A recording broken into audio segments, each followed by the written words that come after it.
My students had never read a book from cover to cover, nor did they intend to. They hated reading, they hated writing, and the only thing that seemed to bring them together in perfect harmony was they really hated me, this perky, annoying person with my polka dots and my pearls. And if you don't believe me, I'd like to show you a brief clip to show you what that first day was like and what my students thought of their teacher, this cheerleader from hell. Looking around at them, it was like looking at nothing, because I didn't care. A lot of the students were just bad, you know? And I didn't expect Erin to try to teach us anything. I knew that she was nothing more than a babysitter. That was very evident, but they didn't want to be there. I could walk into my classroom and I could tell who's pissed off, who's jaded, who's hungry, who's bored, who can't wait to get out of here, who hates my guts. It's easy to be perceptive and to be in the moment, but to be in the moment, you have to be vulnerable. I had to walk in there and not have a guard up. I think anybody in that situation, you gotta be scared out of your mind. You have to be scared out of your mind. Have to be. Have to be. Because not only are you dealing with people that don't care that you're a teacher, they don't care about you. It's personal. It's personal. So looking at these students, I realized, how can I get them to put down that fist, to put down that spray can, or worse yet, put down that gun? Because in my classroom, I had students who just came from juvenile hall, had ankle monitors around their leg, and a probation officer. Students who just came from rehab for crystal meth or crack cocaine. And so what I try to do is to figure out, how can I teach my students that they have a story? Because we all have a story. So I decided that we were going to play a game that was anything but a game. And I was going to simply put this piece of tape down the center of my floor and ask my students questions. And hopefully that line could be a gravitational pull. And as my students would stand on that line, I would know where they stood.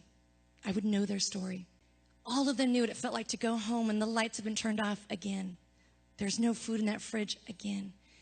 And those hardworking single moms with those cockroaches and those roaches were never going to get ahead. Most of my students knew what it felt like to be homeless, to be picked on. Most of my students had been bullied or were the bullier. Most of my students had visited somebody in juvenile hall or jail or prison, or themselves had been there. But the most disturbing question that I asked my students was if they had ever lost somebody. And as student after student stood in a line, I realized that is our story. Because to be 14 and to go through your entire life feeling like you have a bullseye on your chest, to be 14 and to look over your shoulder and wonder and wish, am I going to make it home to see that hardworking single mom again? To be 14 and to be numb and anesthetized to your future. So I wanted to teach my students to have a voice. And maybe they couldn't change the cast of characters they were dealt. But maybe if the pen was mightier than the sword, maybe, just maybe, they could rewrite their own ending.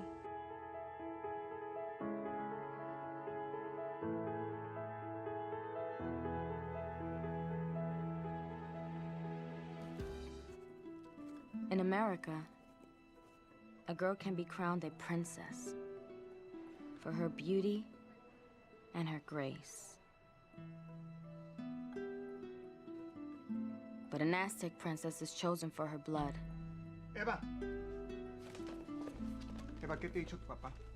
To fight for her people as Papi and his father fought against those who say we are less than they are, who say we are not equal in beauty and in blessings. 1, 2, 3.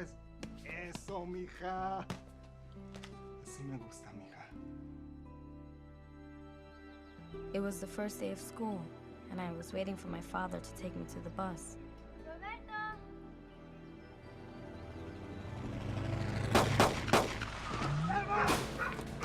And I saw the war for the first time. Eva! Eva! Please! They took my father for retaliation. He was innocent, but they took him because he was respected by my people. They called my people a gang because we fight for our America. On your feet! When I got my initiation into the gang life, I became third generation. They beat you so you won't break. They are my family. In every war, there is an enemy.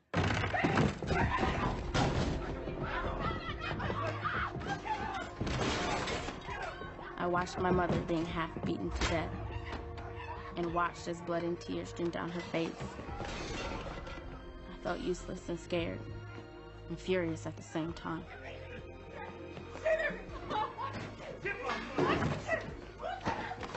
I could still feel the sting of the belt on my back and my legs. One time, he couldn't pay the rent, and that night he stopped us on the street and pointed to the concrete. He said, "Pick a spot."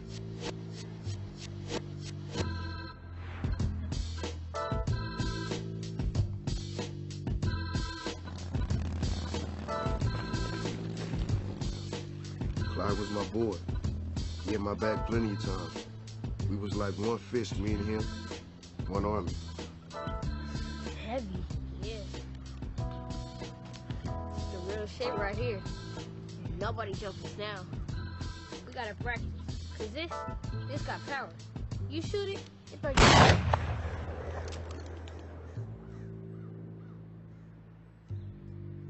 sat there till the police came. But when they come, all they see is a dead body, a gun, and a nigga. They took me to juvenile hall. First night was the scariest.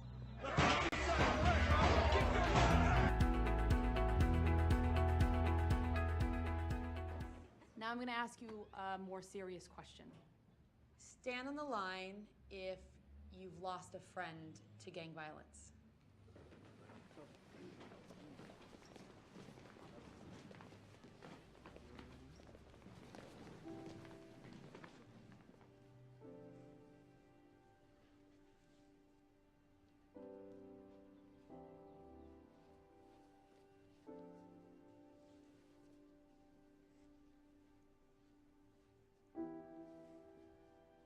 Stay on the line if you've lost more than one friend.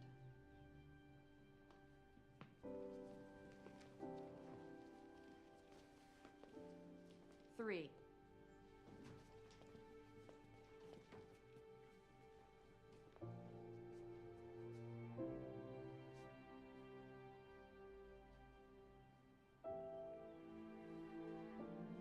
4 or more.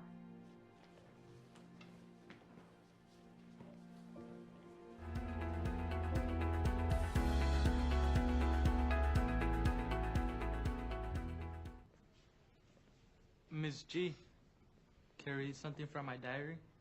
That'd be great. Who's he? Man, he's been with us since freshman year, fool. What's his name?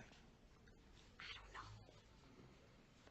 The summer was the worst summer in my short 14 years of life.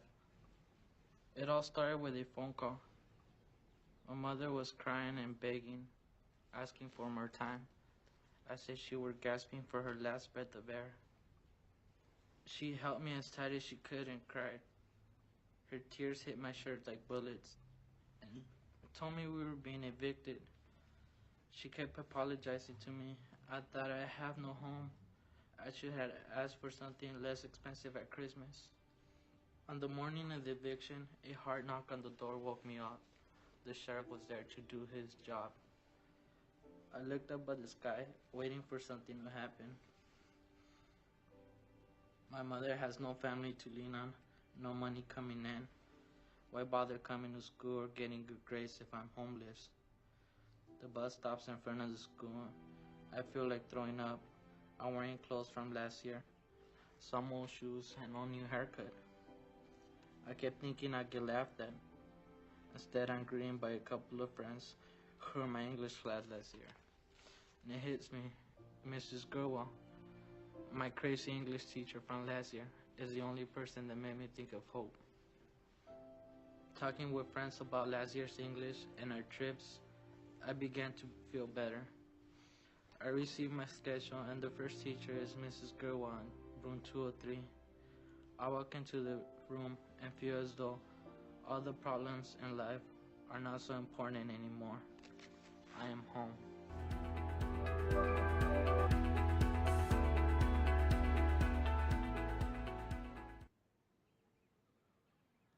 Listen to me, all of you. Don't use me as another excuse for why you can't make it. You made it to your junior year. Think about how you did that. Everyone in this room has a chance to graduate. For some, you'll be the first in your family, the first with a choice to go to college. Some may move faster than others, but you'll each have the chance. And you did that, not me.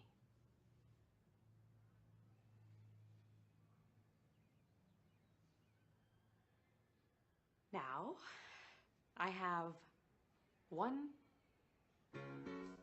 final project in mind. Yeah? Miss G wanted us to put our diaries together in a book, just like Anne Frank. She got this businessman, John too, to donate 35 computers so we could work.